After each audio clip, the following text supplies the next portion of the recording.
Yes. Kasper Grøn, føler du et større ansvar, efter du er kommet her tilbage til HB Køge? Og også når vi har en så ung trup. Ja, det er i hvert fald et større ansvar, end jeg havde dengang jeg spillede i Køge. Hvor jeg tror jeg var 20 år, da jeg forlod Køge. Ikke? Der var nok en af de nederste i hierarkiet. Ja. Det må man sige, det har selvfølgelig nok ændret sig lidt nu. Der er ingen tvivl om, at som anfører og som en af de ældre spillere, der ligger nogle forpligtelser, og det er noget, jeg også godt kan lide, så det er også et ansvar, jeg rigtig gerne tager på mig. Ja, det lyder godt. Og hvordan føler du så, at Henriks spillestil, den nye spillestil her, fungerer i HB Køge? Ja, altså man kan sige, at vi har nok haft lidt begyndervanskeligheder.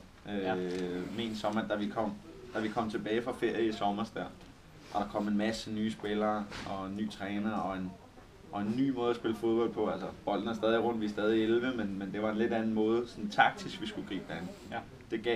Det gav selvfølgelig lidt udfordringer. Men vi håber da på, at vi her i foråret sådan høster frugterne af, at vi har haft en lang vinteropstart, hvor vi virkelig har kunnet arbejde med tingene. Ja.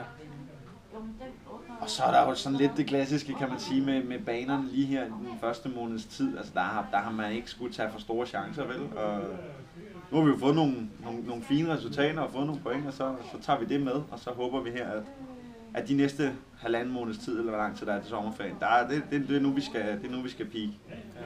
Og som du selv siger, så har vi jo hentet mange point her på det sidste. Vi har vundet en god sejr i Roskilde og en dejlig sejr i Lyngby. Ja. Hvad er ambitionerne for jer her i forhold til foråret?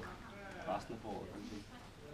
Nå, men altså, når vi kom tilbage fra vinterpause, der var det jo at komme fri af det her nedrykningsræs, ikke? Og så må man jo sige, at rækken er knækket lidt, ikke?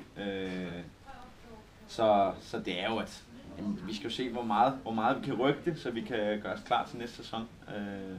Men først og fremmest skal vi lige, altså nu en sejr i dag mod AGF, så er der rigtig luft, ikke? Men de der point, vi lægger med lige nu, der er ikke sådan rigtig luft endnu. Så det skal vi lige fri af, og så kan vi da kigge lidt opad, men løbet er jo kørt med de øverste fire, det må vi jo nok erkende. Så her til sidst, hvis du skulle hente en spiller til HB Køge fra første division, hvem skulle det så være? Fra første division? Ja. Jeg kunne godt bruge Stefan Petersen, som spiller i AGF i dag. Han synes jeg er en rigtig dygtig spiller, ikke? Han har fart og udfordrer, og også målfarlig. Så er han jo gammel køgedreng også, så det er der ingen tvivl om, at det synes jeg også kunne være fint. Så held og lykke med kampen i dag. Jo, tak.